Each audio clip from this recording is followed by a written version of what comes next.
সুপ্রিয় শিক্ষার্থীরা, আসসালামু আলাইকুম। আশা করি তোমরা সবাই ভালো আছো। আজকের ক্লাসে সবাইকে স্বাগতম।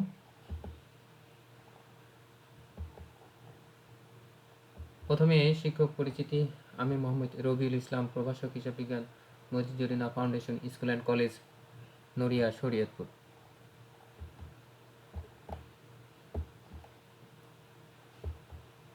প্রথমে পাঠ পরিচিতি।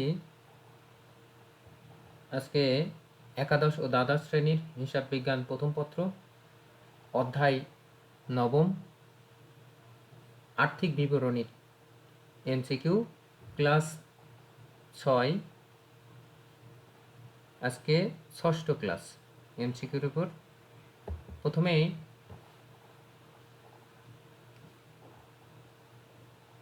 প্রশ্ন, বোর্ড পরীক্ষার বহু নির্বাচনী প্রশ্নগুলো আমি দেওয়ার চেষ্টা করছি। প্রথমে 157তে আর্থিক বিবরণী প্রস্তুত করা হয় IAS কত অনুযায়ী। আমরা এটা সকলে জানি যে আর্থিক বিবরণী প্রস্তুত করা হয় IAS অর্থাৎ ইন্টারন্যাশনাল অ্যাকাউন্টিং স্ট্যান্ডার্ড 1-এর অনুযায়ী, অর্থাৎ 157 উত্তর ক। এর ধাপ অনুযায়ী কয়টি ধাপ? আর্থিক বিবরণ 5টি ধাপ। 157 উত্তর হবে ক। 158 আন্তর্জাতিক হিসাব মান 1 অর্থাৎ IAS 1 অনুযায়ী আর্থিক বিবরণী কয়টি অংশে প্রস্তুত করা হয়? 158 উত্তর খ, 5টি। 159 নিচের কোনটি পরোক্ষ খরচ? 159 উত্তর খ, নিরীক্ষা খরচ। 160 ধারে ক্রয় 2 লাখ টাকা, কারবারি বাট্টা 10% এবং 15% ভ্যাট, পদেও ভ্যাট কত হবে? এখানে 160 উত্তর হবে 27,000 টাকা। অর্থাৎ 2 লাখ টাকা প্রথমে 10% টাকা বাদ দেওয়ার পরে যে টাকা থাকবে তার উপর 15% ভ্যাট কাটলে আসে 2 লাখ, অর্থাৎ 27,000 টাকা। 160 উত্তর গ। 161 বিশদ আয় বিবরণী তৈরি করার মূল উদ্দেশ্য কি? বিশদ আয় বিবরণী তৈরি করার মূল উদ্দেশ্য কি? 161তে উত্তর হবে গ, নিট লাভ বা নিট ক্ষতি নির্ণয়। 162 অনাদায়ী পাওনা সঞ্চিতির পরিমাণ বৃদ্ধির ফলে আয় বিবরণীতে কি প্রভাব পড়ে? অনাদায়ী পাওনা সঞ্চিতির পরিমাণ বৃদ্ধির ফলে আয় বিবরণীতে কি প্রভাব পড়ে? 162 উত্তর হবে ঘ, নিট আয় হ্রাস পায়। 163 অনাদায়ী পাওনা কি জাতীয় দফা? 164 উত্তর খ, ঋণের সুদ।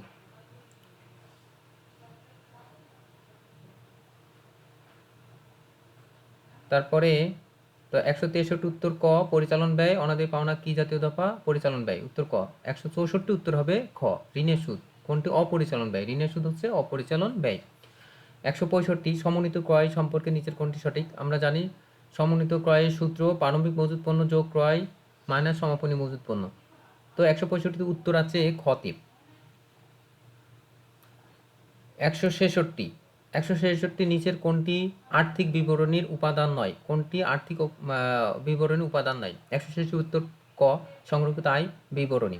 167 স্টেশনারি প্রারম্ভিক মজুত 1,500 টাকা, ক্রয় 4,500 টাকা, সমাপনী মজুত 500 টাকা হলে স্টেশনারি ব্যয়ের পরিমাণ কত? উত্তর হচ্ছে খ, 5,500 টাকা। অর্থাৎ প্রারম্ভিক মজুত 1,500 টাকা, তার সাথে ক্রয় হচ্ছে 4,500 টাকা, তার থেকে 500 টাকা বাদ দিলে থাকে 5,500 টাকা, অর্থাৎ 167 উত্তর খ। 168 বিক্রিত পণ্যের ব্যয়ের সাথে মোট লাভ যোগ করলে কি পাওয়া যায়? বিক্রিত পণ্যের ব্যয়ের সাথে মোট লাভ যোগ করলে কি পাওয়া যায়? বিক্রিত পণ্যের সাথে মোট লাভ যোগ করলে বিক্রয় পরিমাণ পাওয়া যায়। 168তে উত্তর খ। 169 ক্রয় সংক্রান্ত খরচ কোনটি? ক্রয় সংক্রান্ত খরচ ক্রয় পরিবহন। 169 উত্তর খ, ক্রয় পরিবহন।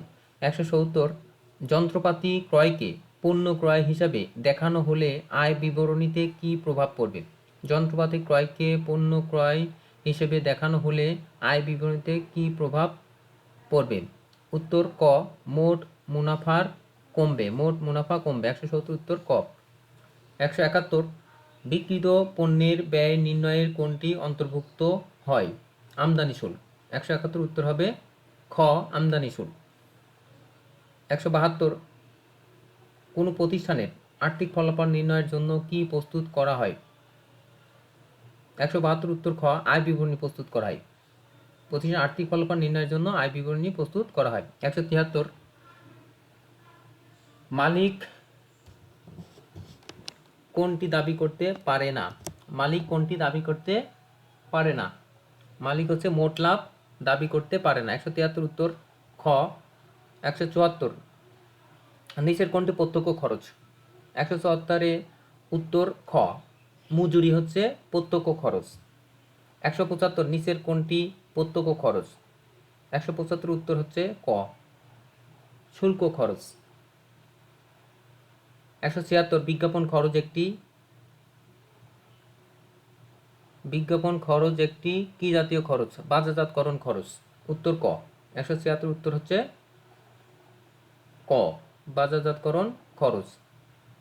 177, কোনো পণ্য বিক্রয় করে বিক্রয় মূল্যের 25% লাভ করলে ক্রয় মূল্যের উপর লাভের হার কত হবে?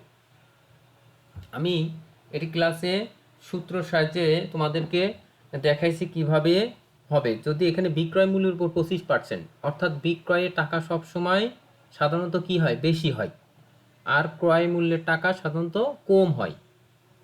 এখন টাকা বেশি বিক্রয় আর টাকা কম হচ্ছে ক্রয়, অ্যান্ড বিক্রয়ের উপর যদি 25% হয় লাভ, বিক্রয়ের উপর যদি 25% লাভ হয়, টাকা বেশি, আর ক্রয় মূল্যের উপর তাহলে লাভের হার কি হবে? বেশি হবে। এক্ষেত্রে আমি সূত্র মাধ্যমে এটা পরিষ্কার করেছিলাম যে বিক্রয় মূল্য দেওয়া থাকলে ক্রয় মূল্যের উপর মুনাফার হার চাইলে পার্সেন্টেজ বাড়বে। 25% থাকলে 33.33% হবে, অর্থাৎ 177 উত্তর হবে গ। 178, নিচের কোনটি পরিচালন আয়ের উদাহরণ? 178 উত্তর ক, বিক্রয় আয় পরিচালন আয়ের উদাহরণ। 169, কুরিন প্রভিশন হিসাব বিজ্ঞানের কোন নীতির কারণে সৃষ্টি হয়?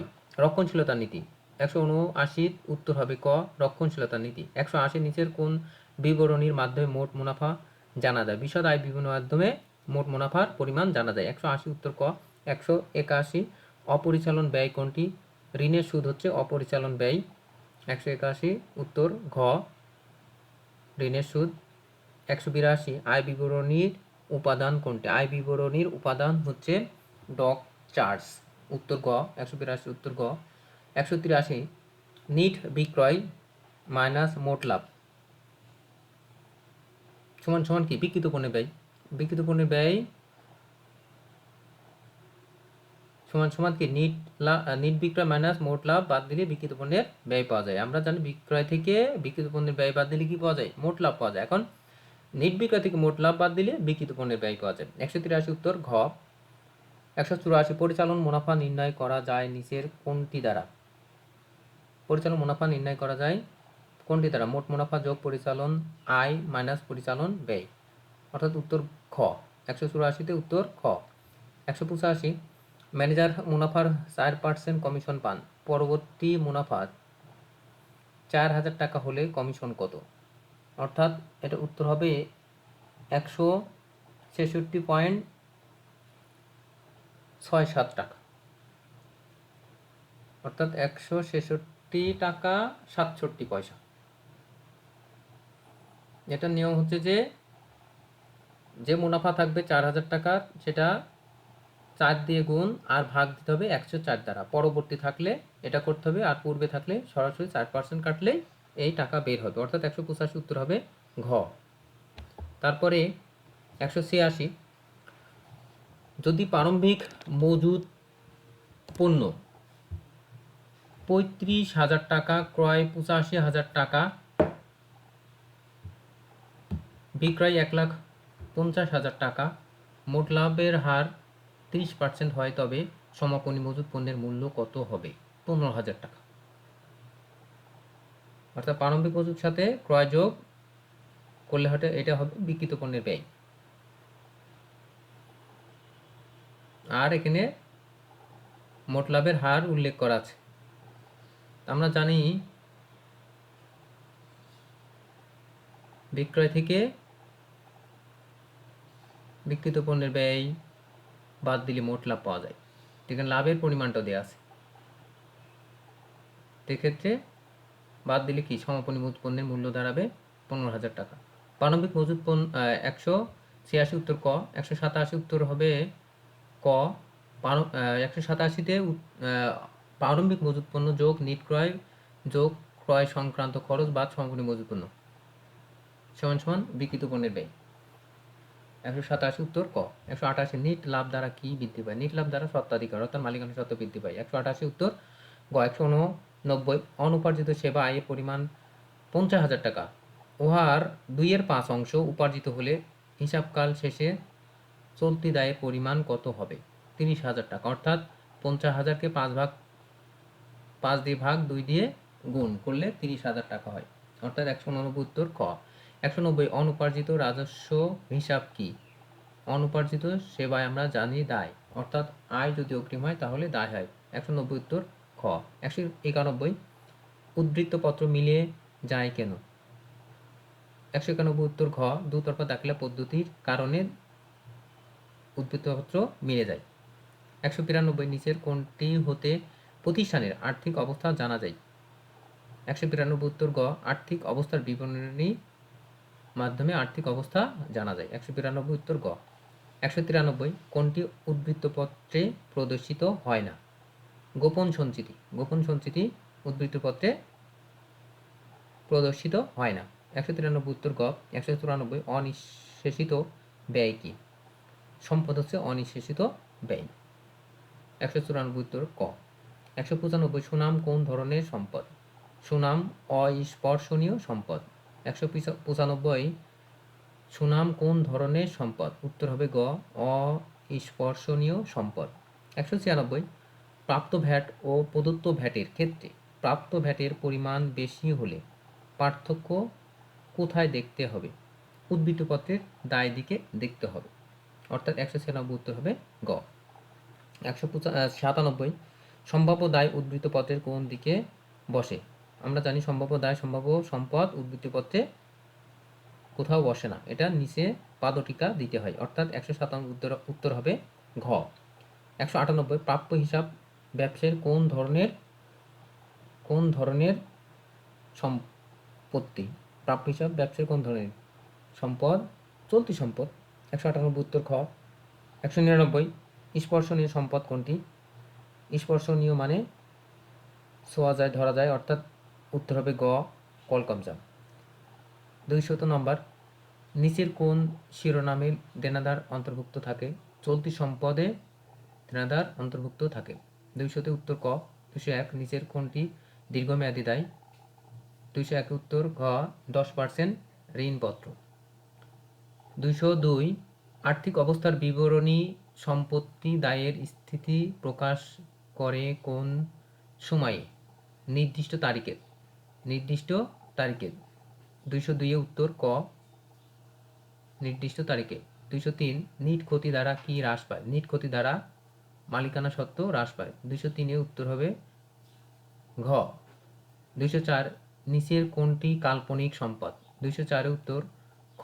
প্রাথমিক খরচ হচ্ছে কাল্পনিক সম্পদ বা ভুয়া সম্পদ। 205 কোনটি চলতি দায়? 205 উত্তর খ।